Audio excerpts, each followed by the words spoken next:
Gauri Suryavanshi, S मराठीमध्ये आपलं स्वागत। वळूया आजच्या बातमीकडे। शिर्डी नगरपालिकेचे माजी नगरसेवक तुषार गोंदकर व नाशिक महानगरपालिकेचे अधिकारी तुषार देशमुख यांनी देवी मंदिर संस्थानचे अध्यक्ष तसेच विश्वस्त मोठ्या संख्येने यावेळी पंचामृत आरती उपस्थित होते। वणी येथील जगदंबा मातेच्या मंदिर पटांगणातून घेतलेला ग्राउंड रिपोर्ट। चला तर मग आपले वृत्त संपादक यांच्याकडे। तुषार गोंदकर, शिर्डी नगर परिषद माजी नगरसेवक। एकंदरीत तुम्ही आज वणी येथील जगदंबा मातेच्या आरतीला उपस्थित राहिलात, काय सांगा? आता मी साधारण वणीगडाच्या खाली ज्यावेळेस या सप्तशृंगीचं मंदिर या ठिकाणी मी पहिल्यांदा आलो आणि इथले ट्रस्टी आणि अध्यक्ष यांनी मला याबद्दल थोडक्यात माहिती दिली। इथं घट बसवल्या जातात आणि जे लोक घट बसवतात महिला मंडळ त्या साधारण 9 दिवस इथे येऊन घट स्थापनेपासून बसतात।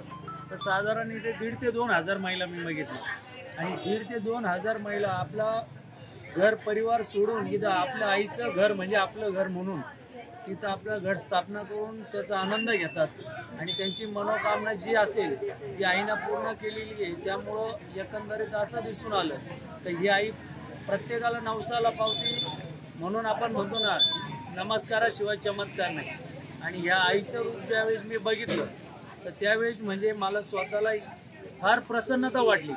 तर म्हणजे अनेको वेळेस मी वेगवेगळ्या ठिकाणी देवीला जातो, दर्शनाला जातो, पण हे जे स्वरूप आहे आईचं भव्य दिव्य तो एक म्हणजे अंगाला शार आणणारं ठिकाण।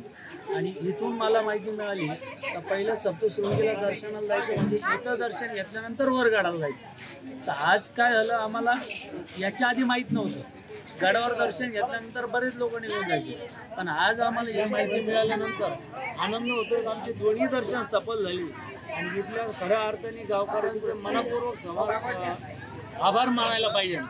तर एवढ्या नवरात्रीच्या 9 दिवसात गर्दी असताना पण नियोजन एकदम सुंदर छान। प्रत्येक येणाऱ्या भक्ताला त्यांनी खिचडी आणि खारीक स्वरूपात प्रसाद देणं म्हणजे ही खरी येणाऱ्या भक्तांची सेवा म्हणून हे जे कार्य त्यांनी चालवलं, मनापासून त्यांना मी शुभेच्छा देतो आणि आईला बी नमस्कार करून चाललो मी। दरवेळेस मी आल्यानंतर तुझी ओढ माझ्यासाठी अशीच असावी, कारण ती म्हण आहे तर देव बोलवत नाही तोपर्यंत भक्त जाऊ शकत नाही। तिनं बोलवलं तर आम्ही नक्की येणार। तेव्हा तिला सांगून चाललो का पुढच्या वर्षी पण लवकर बोल, पुढच्या वर्षी लवकर बोलव असं सांगून चाललेत। आता महानगरपालिकेचे देशमुख साहेब आहेत। देशमुख साहेब, काय सांगाल? आरती होती आपली आज।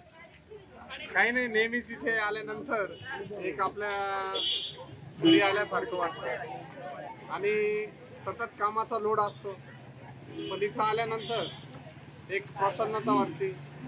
लोड आणि जे कामाचं टेन्शन असतं ते थोडंसं दूर होतं आणि आमच्यावर या देवीचाच आशीर्वाद आहे। आणि आमची पण इच्छा असते का आपल्या भागातील परिसरातील तसेच महाराष्ट्रातील महाराष्ट्राबाहेरील फक्त इथे यावं, त्यांनी या देवीची माहिती घ्यावी आणि देवीची प्रचिती सर्वदूर व्हावी अशी आमची मनोकामना आहे।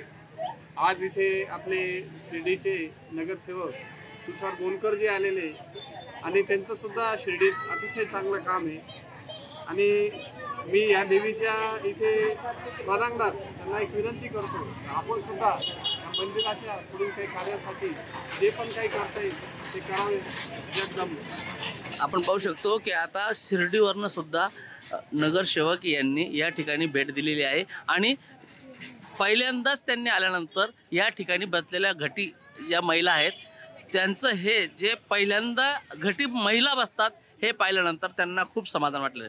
शामराव सोनवणे, दिंडोरी, नाशिक। एस मराठी न्यूज साठी वृत्त संपादक शामराव सोनवणे, वणी। अशाच नवीन ताज्या घडामोडी जाणून घेण्यासाठी आमच्या एस मराठी न्यूज चॅनलला लाईक करा, शेअर करा, सबस्क्राईब करा आणि बेल आयकॉनला क्लिक करायला विसरू नका।